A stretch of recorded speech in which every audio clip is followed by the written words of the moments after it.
Hey, welcome to the Sports Reverends podcast. My name is Dan. I'm joined with the coach. How you doing, coach? Coach is good. It is chilly up in Winnipeg. How are you, Dan? I'm doing well, too. It's a little chilly here as well. We got a new pup in the house, so there's not much sleep going on. But I'm well. I've become a dog person. Overnight. Over a couple nights. It's been a little bit like, wow, this is actually a lot of work, but I already love the dog. And the dog, we'll get to this in a little bit. We called him Kobe, and he's 1-0 in his picks. Bless. 1-0. But let's get to some sports news from around the world. We're wishing our sports reverend Drew the best as he's taking care of the kids tonight. We miss you, my brother, and we'll catch you next week. But let's get to some of the sports news around the world, the quick hitters. All NBA first team was announced. There were LeBron James, Anthony Davis, Luka, Giannis, and Harden. The Bundesliga is the first soccer league allowing fans back into their stadiums at a limited capacity. Nick Nurse for the Toronto Raptors, head coach, signed a multi-year deal while Mike D'Antoni will test free agency. Michael Thomas from the Saints will miss several weeks with a high ankle sprain. The Dallas Stars advance to the Stanley Cup Finals as they await the winner of Tampa Bay and the New York Islanders. Tampa Bay currently leads the series 3-2. The Game 6 is happening on Thursday. Let's hear a word from our sponsors.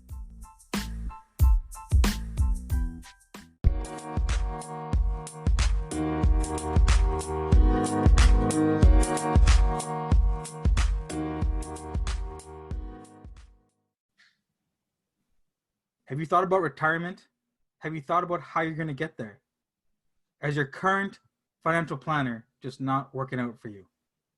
If you have a desire to learn something new, a desire to become financially free, check us out at www.traintoinvest.com, and we'd love to connect with you, sit down with you, and see how we can help you reach your financial goals and secure your future. Again, www.train2invest.com. Traintoinvest.com.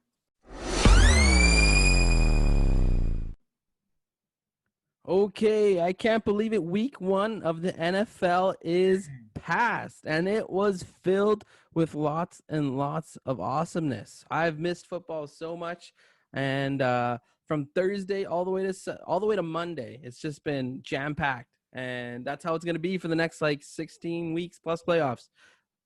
Who knew?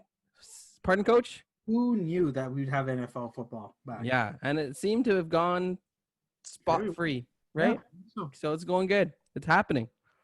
One of the main narratives that's been happening throughout this league is the consistent view of Tom Brady versus Bill Belichick. Who is going to kind of take that crown? And week 1, we have to give the points to Bill Belichick as the Patriots, as the Patriots and Cam Newton. That's what reminded me of the Panthers. Sorry. As Cam Newton looked good and they got their first week 1 victory, while Tom Brady, he looked like he was 43 years old in an offense that, was a little bit not together, which is week 1, which might be okay. But then at the end of the week, Coach Arians calls him out for not playing well. So, Coach, what are your initial thoughts with all that being said? Tom Brady losing and the Tampa Bay Bucks losing to the New Orleans Saints, who are top dogs in the. I expected Brady to struggle. I think I talked about in the last pod that he'd have some sort of anxiety about doing the things he's been doing for the last 20 years and somewhere new. So that was not such a surprise to me. What was a surprise that he threw another pick six. I think this is 3 games in a row now that he's thrown a pick six, and that is very un-Brady-like. Granted, Mike Evans did go down with a hammy injury, and that's week 1 and learning it. So I expect that Brady and the Bucks will hopefully become more of a cohesive unit.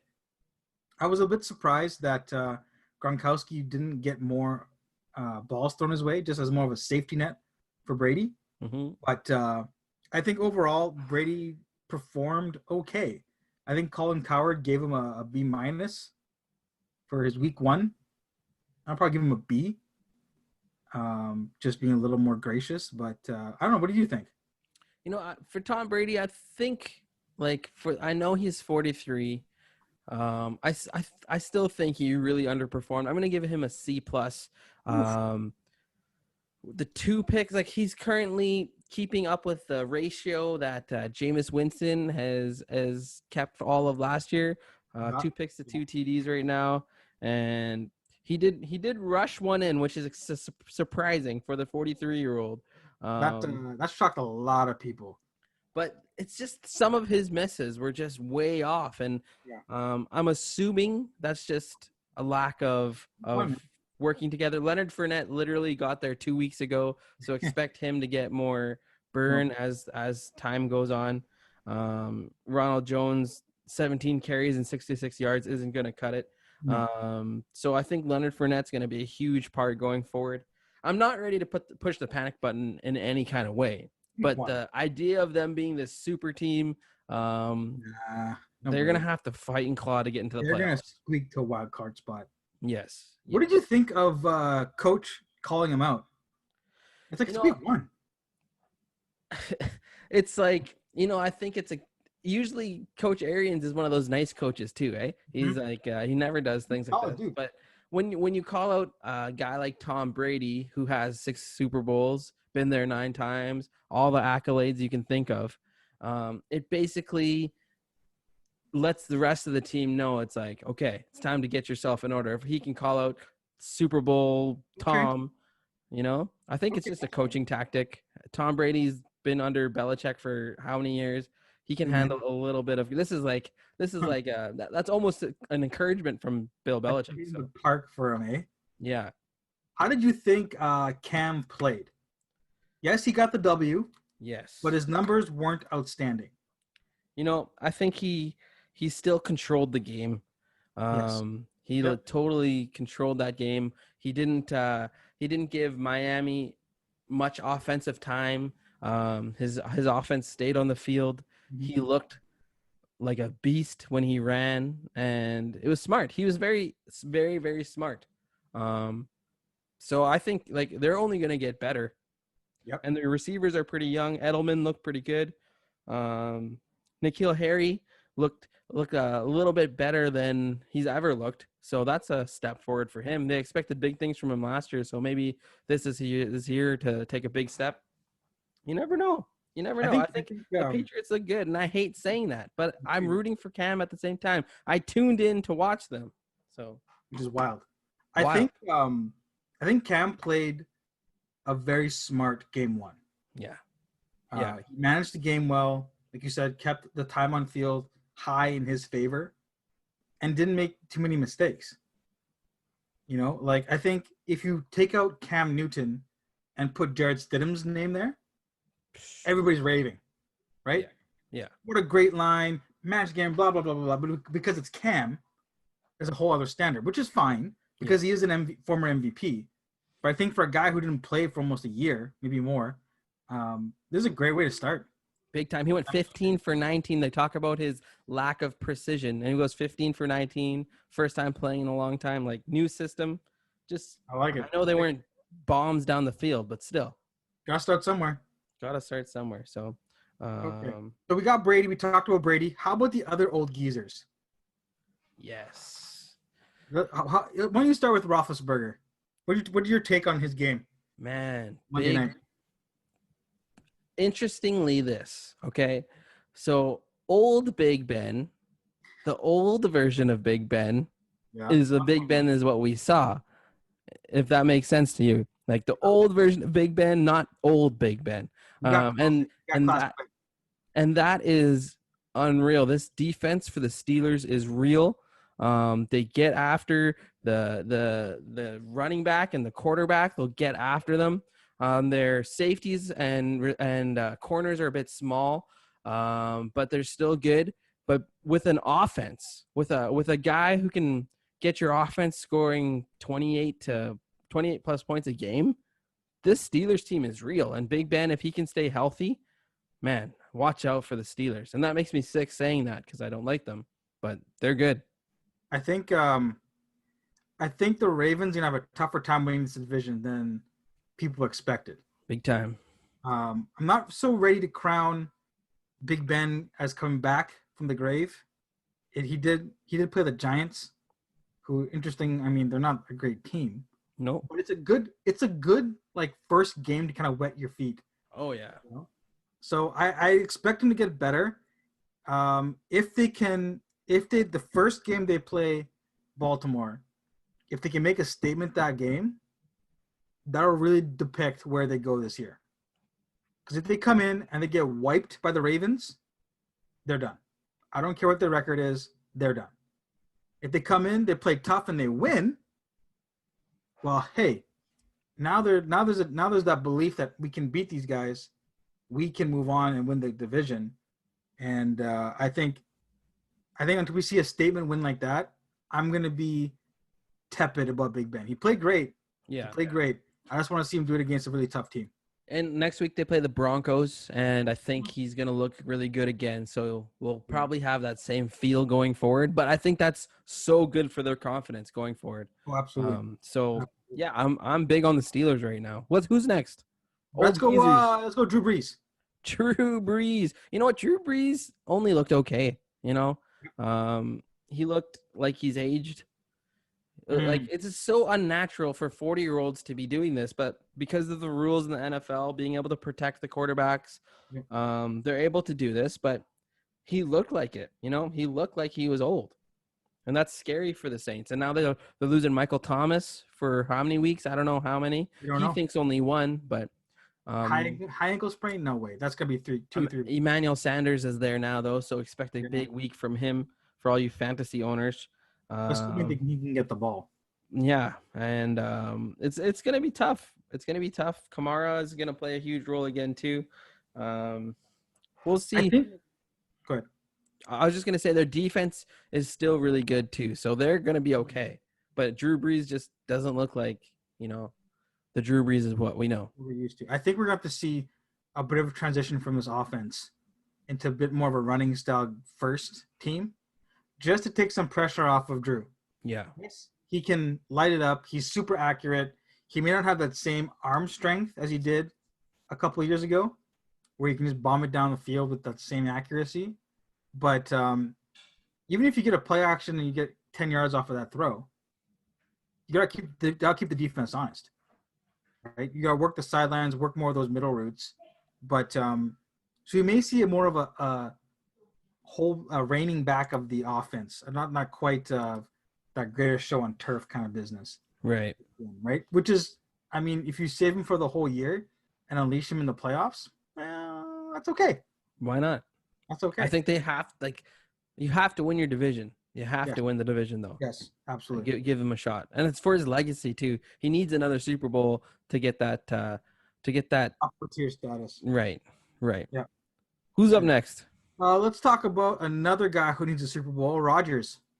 Oh man, Rodgers looked unbelievable. This could be his best game he's played in like the last couple years. He looked unreal, and this guy's a bad man. That's all you can say. Yes, absolutely. He's bad.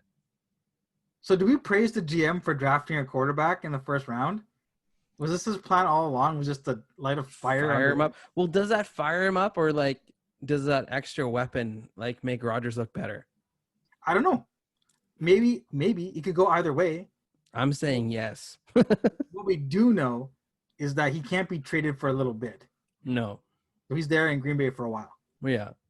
So, I mean, Green Bay looks good because their defense is good. They look good. And Rodgers, if he stays like that, wow. Yeah, wow. And you know he can play in cold weather, so that's not a problem at all. Exactly. I'm excited. I'm excited to see what this Green Bay team does, even though I'm a little afraid they will destroy the Niners at this point. Right. But I feel like the NFC has really retooled a bunch. Like the big guys have just retooled. Yeah. And like we're coming. Like Seahawks look good. The Rams look good. Even Arizona looks good. Oh yeah. That division, I'm just like, man, this division is just unreal right now. Yeah. Then you plus in the Cowboys, who will look good eventually. Eventually. The Saints, even Atlanta, who maybe figure their lives out. Minnesota. Yeah, yeah. Green Bay, like there's tons of good teams in this Yeah. division or in this conference. Conference is tough. So it's gonna be tough. So like you said, I think you made a really great point. If you win your division, you're in great shape. Yeah, I think so. You don't want to have to play that wild card game. Yeah. Last but not least, Old Man Rivers. One word, retire. Yeah, he didn't look good. He needs to retire. I'm surprised he came back. Really. He's lost it all, man. They won. I know they won. And let's just talk about that Bengals game for a second. Burrow, he shocked me. His first, I think it was either his first or second possession, runs a 25 plus yard touchdown run. I'm like, okay, this guy's real deal. He's got guts doing this. Struggles kind of the rest of the game, but sets the team up to tie it up to go to overtime. Yeah, he and did the his kicker, job. the kicker, what, calf cramp? Really? Yeah, Really? Come on. it's all Come on, man. that pressure cooker, right? That's this week. That's So, tough. um, But Rivers did not look good. I don't know why I was talking about that Bengals game. Rivers didn't play against them. You just got Wow. excited. That's That okay. was Tyrod Taylor. Rivers played against the Jaguars. I didn't want to and- say anything because you're the football guy, right? My bad. But Rivers played against the Jaguars. He's just so bad. I don't even care. He's so bad. Okay, we're done with that guy. We're done. What's to the next? Ooh, okay. How about this? How did the top teams look? How did the Seahawks, Ravens, and Kansas? How did those guys look to you passing the eye test? Yeah, if we're talking about a top tier, definitely Ravens. They coasted for most of the second half, and they still dominated. Kansas City looked great, and the Seahawks look unbelievable. Russell Wilson's out for blood. Out for blood. The addition of Jamal Adams, I know they gave a lot up for him, but there's a reason why. Wow, that guy makes a huge difference for their defense. Sacks, big hits. Yeah. Causing so much just trouble in the backfield. Man, this guys can play. The Texans game was weird. It was billed as this Mahomes Watson kind of thing, and the first half was kind of close. But it was not because Texans were playing good, just Casey was playing poorly. Second half rolls, they scored. I think they scored at the end of the half, and then they got the kickoff and just kept going. So that's a scary thing for the NFL. Yeah, for sure. I don't know about you, but dang, I do not want to be playing Kansas City anytime soon. Their rookie running back killed it as well. Edwards-Helaire, 138 yards, touchdown, big time difference maker. So, man, they're good. They're good. Those three are definitely the top. There's a couple teams I put. But I'll say a couple teams I put near the top, like Steelers looked that good to me. Yeah. Packers looked that good to me. Yep. So, and maybe like I expect the Saints to be there too, but they'll pick it up. They didn't look as good, but I think they'll be there. But what about you? I agree with all that. I think for me, we just expect these teams to outperform. Right. Like the Ravens, Lamar Jackson just has to win a playoff game first before we can even talk about anything else. Big time. Pressure's on him to do that. For Russell Wilson, it's like, okay, you win, get into the playoffs, great, but you gotta go somewhere. And I'm not saying it's been his fault. The Seahawks have faltered. I'm not saying that at all. But the perception is it's Russell Wilson's team, right? Yeah. So they gotta do something. So for me, I think he only won because of their defense before. Yeah, apparently. Week in, week out, I expect these guys to do well. Come playoff time is a different story altogether. Yeah. How are the teams that looked terrible? Whew. Well, wow. I was just shocked by I expected Cleveland Browns to lose, but just to get mollywopped, to get just ugly. Disappointing. With all the tools like Baker Mayfield has. Yeah. They can't move the ball a little bit. Apparently Like not. like it's I don't I know they got new head coach again, but still. But Be you got to think about competitive. this. You You gotta got have the drive. you got to have at least 10 plays on your docket ready to go at the start of the game. Oh well, yeah, at You know what I least. mean? Like minimum. That Oh you yeah, did okay, we're gonna go blah blah blah blah blah blah. And like they couldn't do anything with the ball. nothing, It looked they nothing. looked it looked rough. And the Ravens, they lost Earl Thomas. Yep, he's They have down. some young guys back there. I don't know. Like it's just It was an opportunity was given. the Browns are in trouble. They play this Thursday. They're in trouble. They could have an easily 0-5 start. Which would like they'll be like a riot or something if that happens. I think there's gonna be a riot if they lose two in a row. Fairly or unfairly, yeah, that's fair. Uproar is gonna happen. I think. Another team that looked pretty bad to me was the Jets. Obviously, Yeah.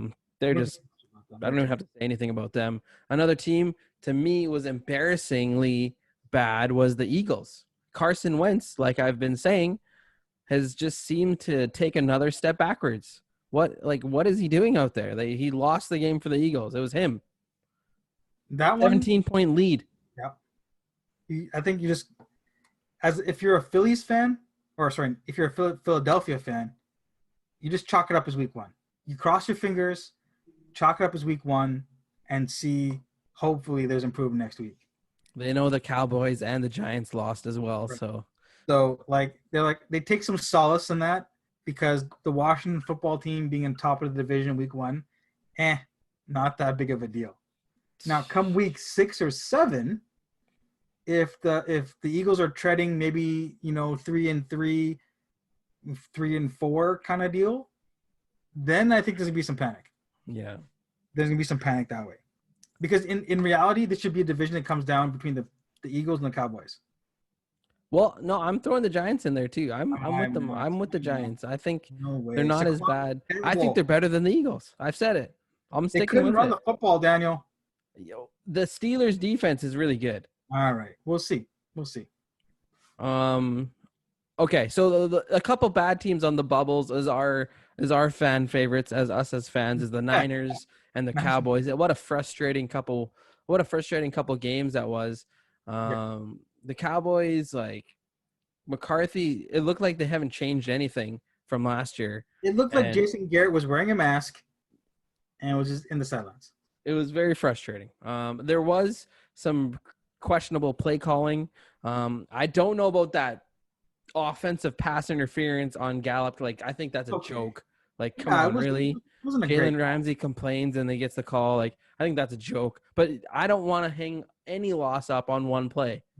You know? How about the inability to move the ball in the second half? And they chose that, and they chose to go for it on fourth down when they're down 3. Could have easily kicked a field goal. If you're gonna make a play, you got to make a play, right? Like, It's got to be killed you. It killed you. Especially in week 1. Week 1, right? Like, if this is week 1, and you're a college coach jumping in the NFL and you go for it, that's considered progressive. right? That's considered taking a risk. If you're Mike, you've been in this game long enough. Why are you going for it? You better have a heck of a play, or just take the 3 points. Be smart about it. Take 3 points. It's just a new trend in the NFL. Everyone goes for it on fourth down when statistically speaking, it is better. I know, but take the points. Like, they struggle to get down there. Yeah, and it's stats aside, Mike isn't that big of a I'm gonna go for fourth down and win. That's why he felt the pressure of media. You just got to be yourself, right? That's what people respect. The Niners, I don't think they were just terrible all around. Garoppolo did not look good. I think they're gonna miss the receiving weapons to let go. I was kind of hoping they weren't, but yeah, I think we're gonna see a regression to the mean this year. But they're in it tough. I mean, the defense is gonna pick up though. Right, they have to. They have to. You got Trent Williams. He'll be great. Bosa's going to figure it out. It's the loss of Sherman, man. I'm telling you, it's gonna be. I know. Tough. I know they lost Richard Sherman, and that's going to be a voice on the field. But I think they're deep enough to figure it out. We'll see. If that front seven can get enough pressure, then it's just going to be a little turkeys floating up in the air. Yeah, it's gonna be tough. I think Seahawks will still win the division, but their division's not easy. The Rams are decent, and the Cardinals are up and coming. So, and then Kyler Murray, if he's just going to be like, okay, I'm just going to play and not care what anybody says. Yeah, they're going to be like, he's Russell Wilson light. Yeah, look, who is he throwing the ball to? Hopkins and Larry Fitzgerald. You have two amazing guys on either side of you. Yeah. And you can run around all you want and then find them. Like, come on. And Kenyon Drake's no pushover either. He's a running back, so it's a tough division. All right, let's hear a word from our sponsors.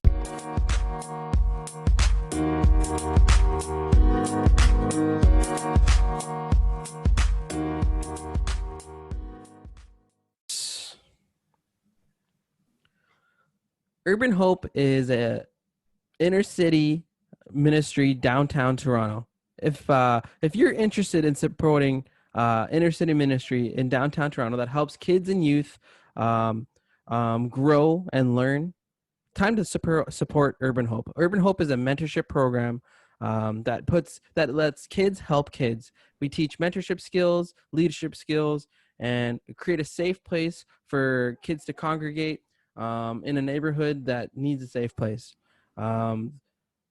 Mentorship and growth is a huge thing for our youth and our kids in our neighborhood, and we are big in seeing them succeed, not only through their sports and their music and their school, but throughout their whole life. Check out Urban Hope Mentorship on the website at thesportsreverends.com and on Facebook as well. Urban Hope Mentorship Program.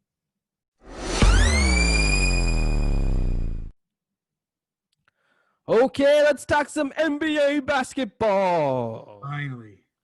Finally. And let's get into some nuggets and clips. And Coach, let's just start on a good note. Let's talk about the Nuggets, all right? We'll give some praise. Go ahead. First of all, Drew gets semi-praise. Okay. Semi-praise. We talked about it off air, but yeah, he gets semi-praise. He picked them to go to the finals. If they do, hey, unreal. But Kobe picked him to win the game, which was even cuter.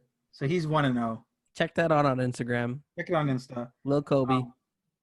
So yeah, I think the Nuggets, honestly, played him. Jamal Murray is amazing. Balled out. I said this from the beginning of the playoffs and from the beginning of the year. If Jamal Murray plays well, yes, Jokic is very important to this team, but Jamal Murray is that spark plug. Yeah. He's that guy to take you over the top. And in Game 7, he outscored my guy Kawhi and Pandemic Pete. Yep. Combined. Yep. Let that sink in, people. Jamal Murray, kid from Canada, which Kitchener, Ontario's product, outscored Kawhi and Pandemic Pete. In Game 7. In Game, the most important game of his career to date. We're gonna get to the Clippers in a second here, but the Will Barton is not even playing for the Nuggets. That's another good piece that they have. They are I think next year's gonna be very interesting into who they keep, who they trade away, what they do about cap space. Do they re-sign Millsap for big money? Yeah, if they can get Millsap on cheap for sure. Michael Porter Jr. is up and coming, and the Nuggets are set going forward. This is a huge, huge win for them. I think we talk a lot about Dallas being up like an upcoming team. I think we have to rank the Nuggets ahead of them. Yeah. Oh yeah. We've made a mistake. Yeah. Big time. Nuggets are so young and so good. And Jamal Murray's taken over. Jeez. Jamal Murray could end up being the best Canadian basketball player of all time. It could be. I don't see why not. He's on pace right now. He's on pace. I mean, here's the thing. Can they keep it up? I think, as you saw with the Houston series with the Lakers, it's hard to come back against that team. Big time. So if you start off weak, you're in trouble. Like game 1, Houston did them. Yeah. Game 2, they did not come out at all. So the difference is Denver's got a big guy who can score. Big time. And if he can put some pressure on Anthony Davis. Yeah, if you can on the defensive end at least. Make Anthony Davis human. Yeah. Because I think Millsap can guard Davis to a degree. No, hold on. They just got to beat him up. He doesn't like contact, right? Davis is finesse guy. Got to beat him up. And Millsap is an undersized, been playing the undersized role for a long time. Yeah. He knows how to use his body and length and whatever. Yeah. And I'll take AD shooting threes all day. I don't care. Big time. Force him outside. Yeah. And let him beat him up. Jumpers. And clog the paint for LeBron because KCP, Brick City. Yeah. Danny Green, Brick City. Caruso, not so bad. Come on. Stop it. Not so bad. Not so bad. For what he's supposed to be. Okay. And Kuzma, well. Kuzma's all right. Come on. Give me some Kuzma. Right. Kuzma's been playing good. I think the problem is for me with Kuzma is that I expect him to be so much better, but I forget that he's so young. So young. I think that's on me. I'll take that. But the Nuggets are gonna have trouble covering that big like LeBron. Who's gonna cover LeBron? Is a question. Yeah. Torrey Craig is gonna get torched. Gary Harris too small. Yeah, Michael Porter Jr. too slow. Grant. Jeremy Grant maybe. Yeah. Put them on. They got to rotate these guys. It's got to be collective. No one can stop your superstar in the NBA, basically. It's got to be collective. It's got to be group and gang rebounding, too. It's got to be huge. And the Nuggets can do it. Yeah. If the Nuggets don't beat the Lakers, I'm going to be, like, really upset. I think they're the last hope, in my opinion, to stop LeBron from a championship. Ooh, okay. Which basically, in my opinion, probably means LeBron's going to win his fourth. Ouch. Just saying. Saying. Okay, let's get to the Clippers, okay? Clippers. Let's just warn our fans right here. Dan has made this prepared speech, a soliloquy he would like to go through. So sit down, get some popcorn, and listen.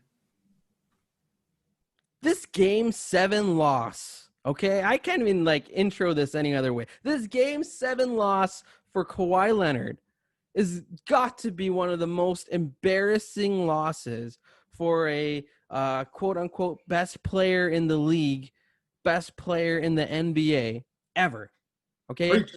You're up 3-1. Multiple times you blow double-digit leads through multiple games.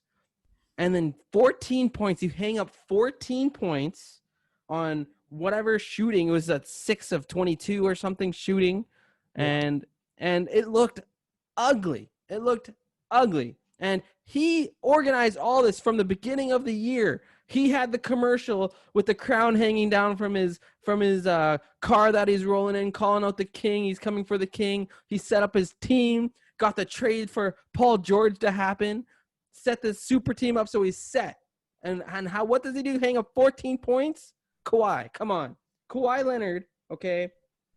He went from a championship Raptor team that probably played harder than any other team in the league, in my opinion, to this super team.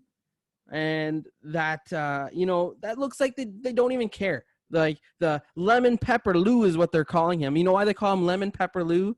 From when he went to Wings in that special club that he went to, he went and got his what do you call it when you get it trademarked? He got a trademark that it's Lemon Pepper Lou now. Okay, that's what he's focusing on. His chicken wings.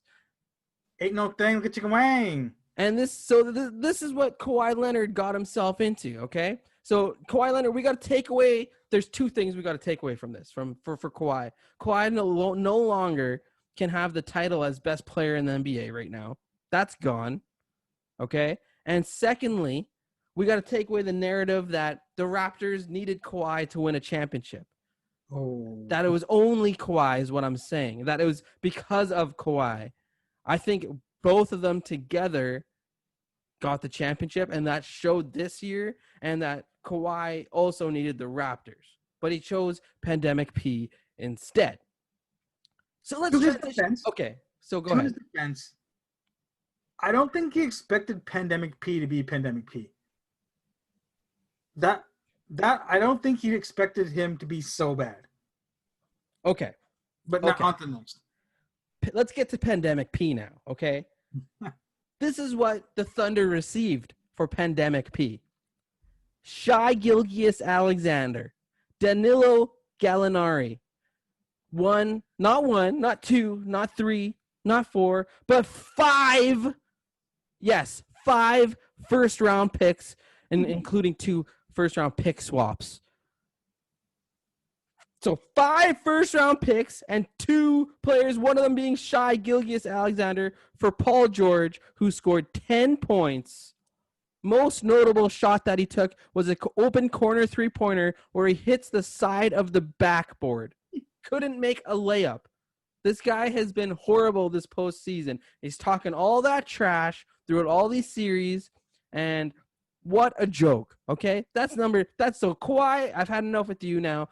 Paul George, his post-game interview drove me nuts. He said, oh, yeah, this came in as a year we didn't even expect it to be a championship or bust year. Are you kidding me? In June, they showed a clip of him, and I think it was Kevin Hart interviewing him. It was June, so not even too long ago, where he said, yeah, it's all or nothing. Championship, that's what we're getting. We're getting that championship this year. And what did he do? 10 points! 10 points in a Game 7 against the Denver Nuggets. He was minus 25 in Game 6 and minus 20 in Game 7. Disgusting. Lastly, okay, if anyone who knows me, they know I love nurses. I'm married to a nurse. I think nurses are the light of the world. They do lots of jobs that are so difficult, and people give them a hard time still while they're doing disgusting work, but they still get up and do it. They work shift work. I'm all about nurses. Anyone who knows me knows that. Doctors, they get all of the credit for the nurses' work. That's basically how it goes. The doctors give a little bit of instructions, and the nurses have to do it all. That's the reality. It's not like Grey's Anatomy where the doctors are, sweating it out. That's not the reality of life. Kawhi Leonard, I think, needed a nurse again. There was this coach named Nick Nurse in Toronto that would actually change the game plan when a Game 7 came around. When he went to the doctor, Doc Rivers, changes nothing when it comes to Game 7. Doc Rivers, I don't think, picked up a clipboard for this whole series. He just said, okay, let the boys play.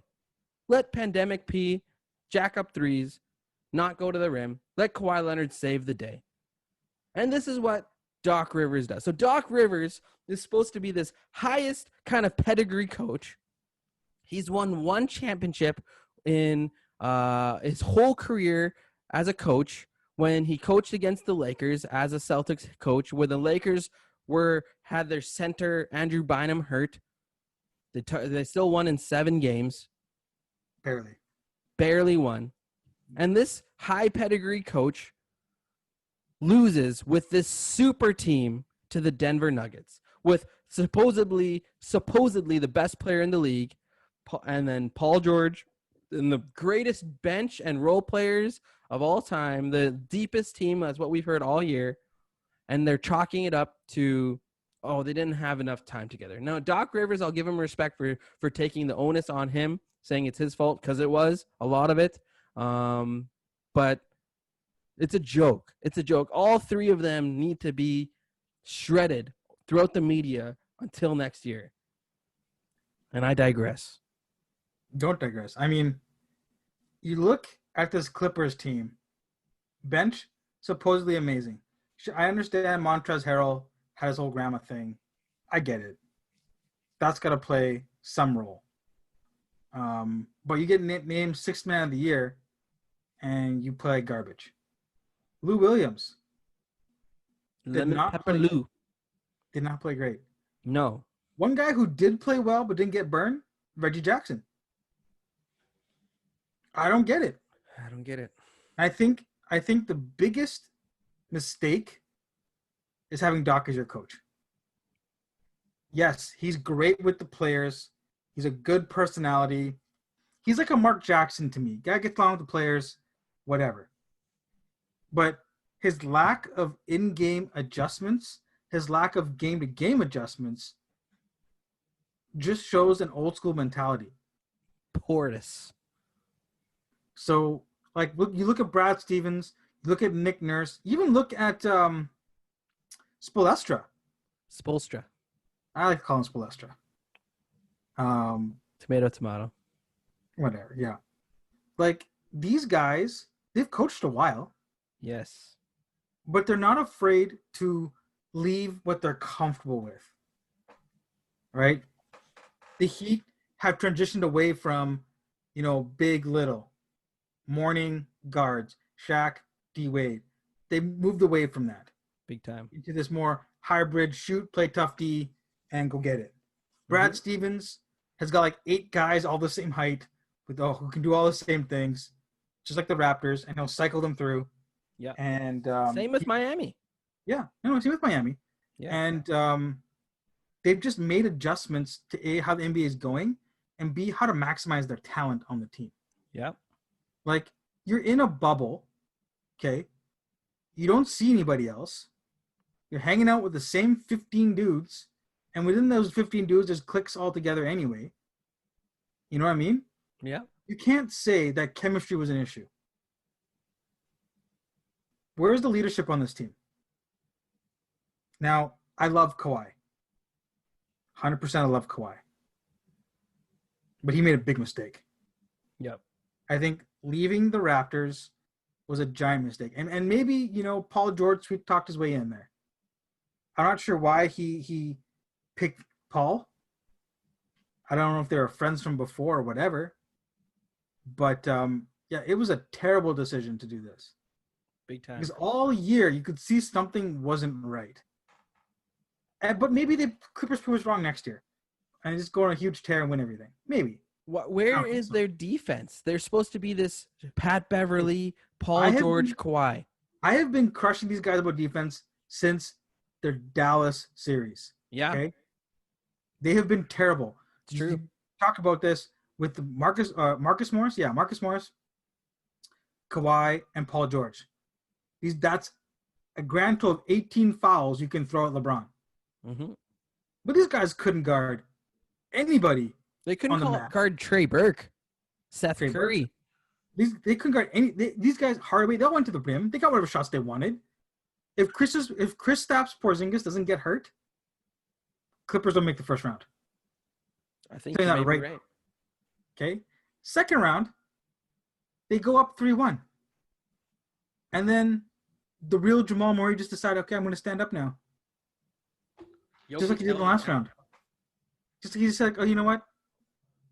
I don't like that Donovan Mitchell's getting all this pub. It's my turn. Turns it up. I don't like that we're going to go home. Turns it up. And if these Denver Nuggets come out gunning in game 1, we got a series. Yeah. So I don't know. I think that's enough with the Clippers. Enough with the Clippers. You could talk about them for a whole other pod, but we're going to leave it. And we're going to talk about... Wait. I was just going to throw this out here quickly. Off the cuff here.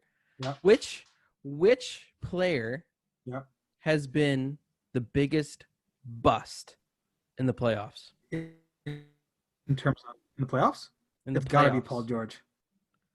It's got to be Paul George. I'll throw out a few names. There's Russell Westbrook. No, he is who he is. There's Paul George. Yeah. A lot of people will put Pascal Siakam right there.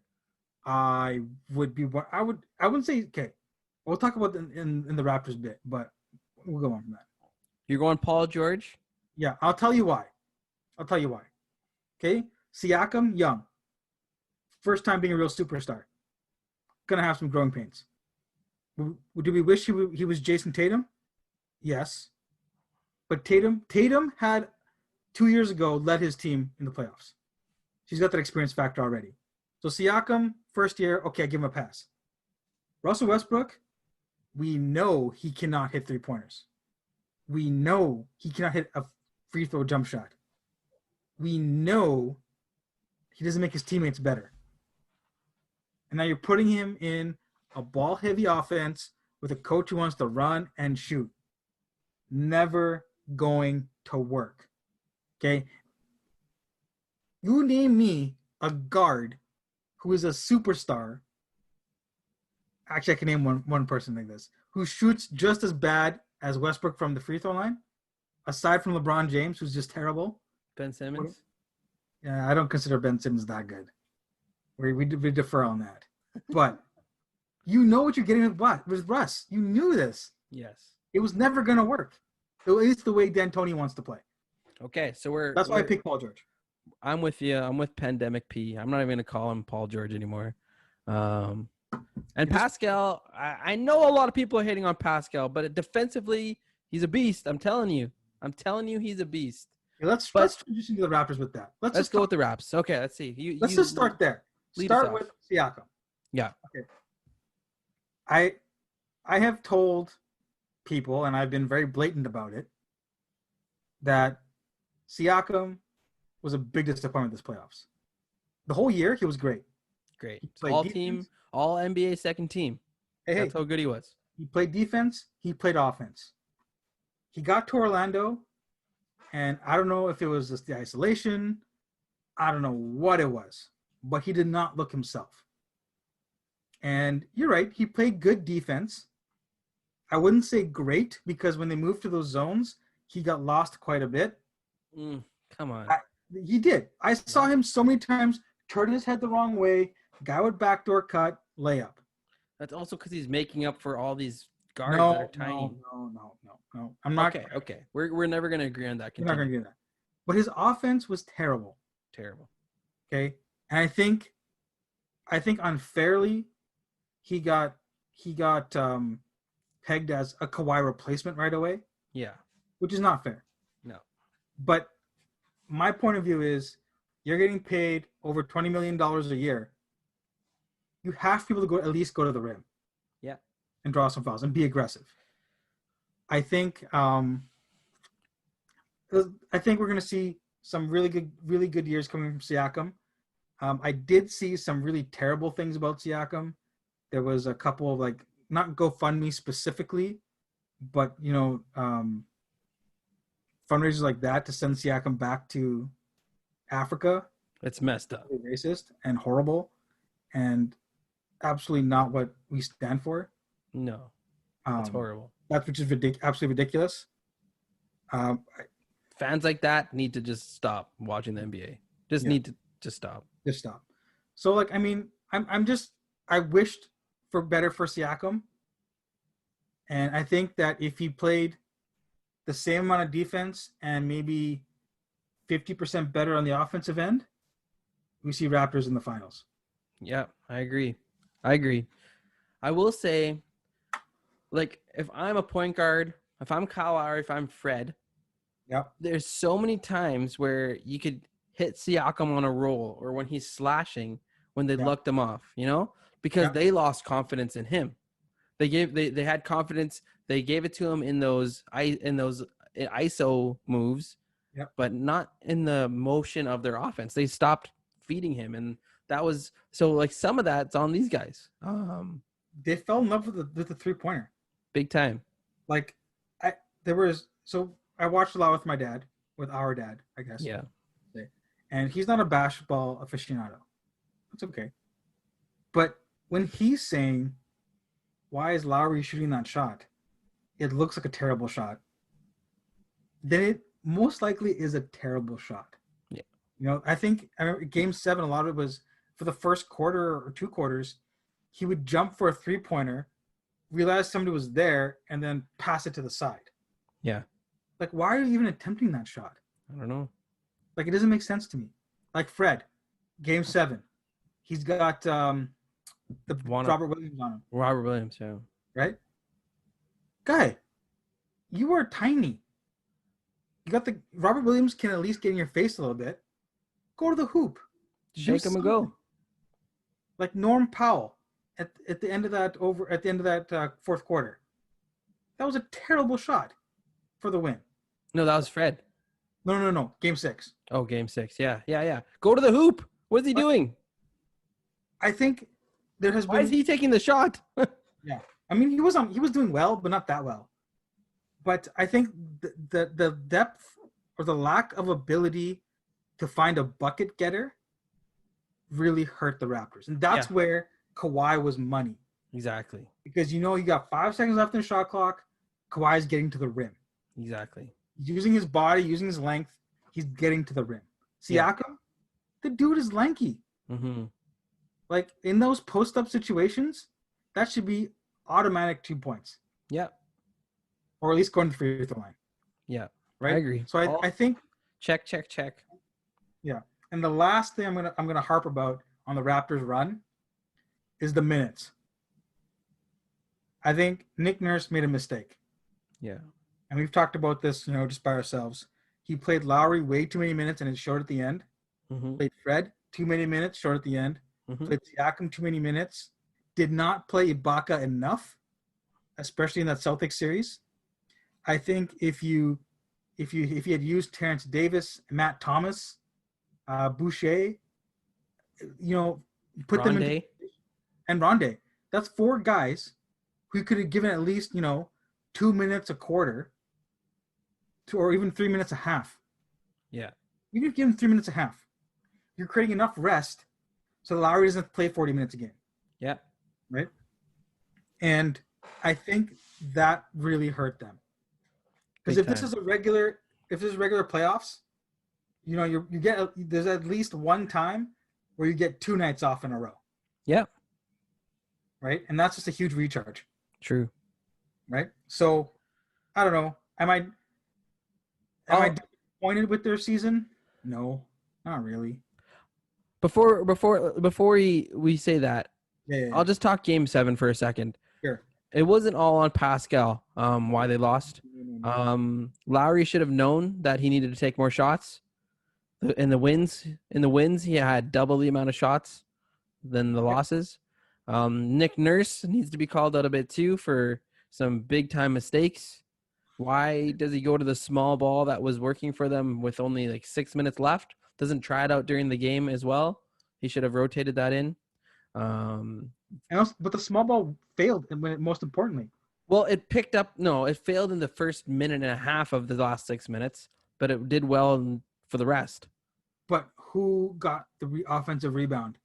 Yeah. Okay. Huge. And why was there not so there should have been a substitution there. Yeah. There should have been a timeout before Fred VanVleet's jacked up last shot there. So those are simple mistakes that he'll fix. He'll fix. Yeah. But he's gotta also, like you said, trust his bench. Give those guys some burn. And I'm also gonna go at a little bit of just the team as a whole, like you said, not attacking the hoop. You got to attack the hoop. Daniel Theis, however you say it, is not, come on, shot blocking king. He's not gonna stop. Get him fouled out. Go to the rim. Go dunk. Okay, this is a little egregious, but like, Daniel Theis have a tough time stopping us at the rim. Yeah. Obviously, it's an exaggeration. Like, let's be real. Yes. But he's not an elite defensive stopper. Like Joel Embiid, different story. Yeah, Bam. Sure. Yeah, Bam, for sure. But Theis, really? No, not a chance. No. Not a chance. Like, Pascal should have eaten those guys alive. Yes. All of them should have, honestly. But okay, so where are we at next here? Are we going to rate their season? Let's rate their season real quick. Okay. I'll go first. You go. No, I'll go ahead. First. I'm still giving the Raptors an A. The Raptors, they get an A season. They overcame adversity. They exceeded expectations. My expectations were just greater for them, and I wish more for them. But I think it's all a part of sports. It's part of learning and growing, and these guys are young. So I'm still giving them an A. What about you? Yeah, I would give them an A.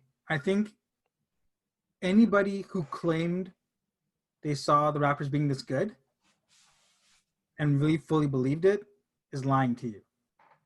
I think many of us expected them to have a big drop-off after Kawhi left, which is understandable. But I think you alluded to, Daniel, the team as a whole was really good. And many people just thought they'd scrape by, hit the 8th seed, get knocked out. But I really think that they played well. A few bounces go their way against the Celtics, and they're in the conference finals. Yep. And I definitely think if they get the conference finals, they're gonna win and move on to the next round. So am I totally upset? No. Did I have high hopes? Oh, absolutely. Absolutely. I think Masai has done a wonderful job. The expectation of being a championship contender is great. Yeah. And it's something we just can't easily let go. So I'm happy. I'm not happy how they lost, but I'm happy that they did well. So, okay, let's go quickly here on what do they do next? What's next? You let go of Mark. Unless he comes back on a veteran's minimum. If Ibaka is getting another, I think if he gets 12 to 15 next year, sure. You don't want to sign him for too long of a contract. You got to sign Fred. I've been reading that the Knicks and the Pistons will probably go hard for him. Mm-hmm. But maybe you sign him to a shorter term deal, like a 2+1, with maybe a little bit more team friendly, because then you got Lowry coming off the books, you got Ibaka coming off the books. If they re-sign Ibaka, and that's going to free up some space. Yeah, I don't know. I really think you got to find a third big man, or you got to have 3 big men who you trust. You can't just rely on Gasol and Ibaka and like Boucher pick up minutes. You also got to find a guy on the wing who can go to the hoop. Maybe that's Powell. Maybe that becomes something internal that happens. But Rondae Hollis is done. I mean, as his contract is up. Stanley Johnson, who hasn't sniffed the court, will probably pick up his player option of $3.8 million. Yeah. We'll factor that in. We don't know about the draft. Maybe something happens at the draft. True.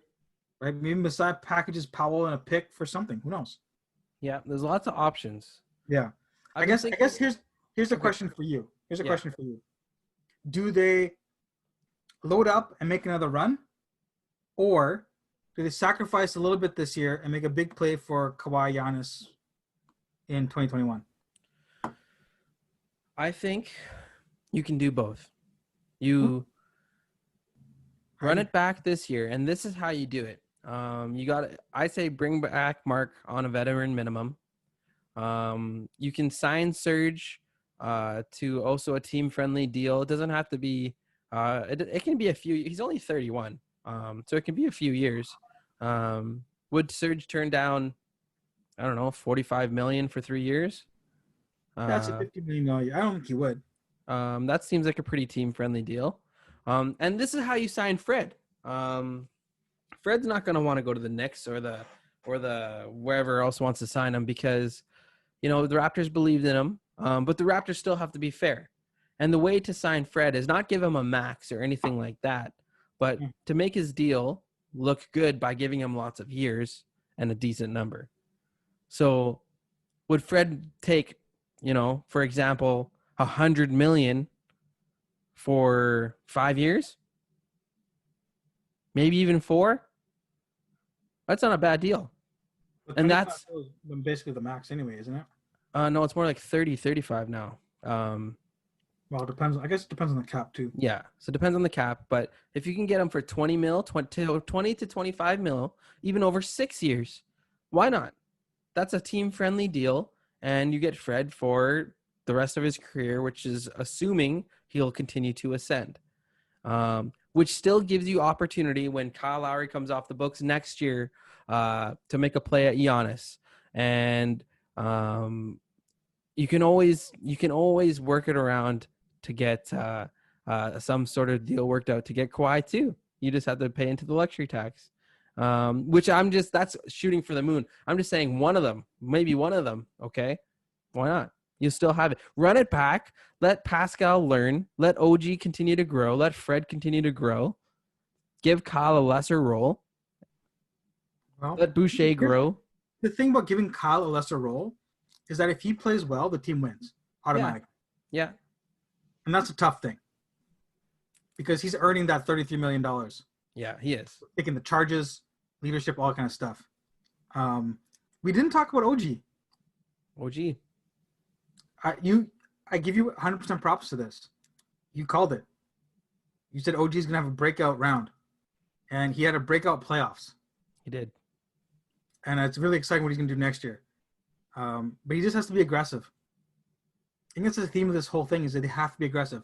Powell, go to the hoop. Fred, go to the hoop. OG, go to the hoop. Siakam, go to the hoop. Yeah. Stop shooting all these threes. You're not Houston Light. Yeah. And You don't have to. if Siakam or Lowry, like, played the way they should, that makes it easier on the rest of them to do it. Oh, yeah, And absolutely. that's what we expect, right? That's what we kind of expect Yeah. going into next year. Siakam's a guy who works harder or as hard or harder than anyone. This is his 8th year playing basketball. So Well, I mean, trust him. Trust him. We'll see. Okay. What's next, Coach? I think that's it. Okay. Why don't you take us to a close? We just covered a lot of stuff.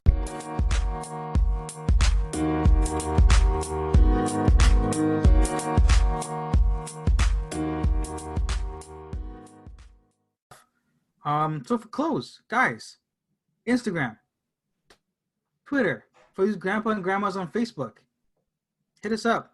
We love to engage with you guys. Check out the website for the polls. Drop us your fantasy lines for the week. Like, make sure you follow us, subscribe on YouTube, like our videos, share it with your friends, and help get the word of the Sports Revs out there. Sports Revs and the coach. We're hoping for Drew to come back next week. They are outmanned, outgunned, 3-2. But it's tough. It's tough. But Sports Rev Drew will be back next week. And like us, subscribe, share. And I'll end with this. If you're interested in joining the Sports Reverends team, we're looking to expand. We are offering a few different ways where you can join. You can, if you're interested in writing about your favorite team, if you're a tech savvy person and you love creating clips of sports and you want to get into that, obviously we follow all Instagram and Facebook policy rules. We'll get you set up that way. If you are into music and you want to make some beats for the Sports Reverends, come hit us up as well. We have lots and lots of positions available, and we will make that known throughout our social medias. We want to continue to expand as we grow. We want you to grow as well. If you have a business you want to promote and you want us to share a commercial, hit us up as well. We want you to grow as well as we grow, and we thank you to all our supporters, all our fans, and we are the Sports Reverends. Peace. Peace.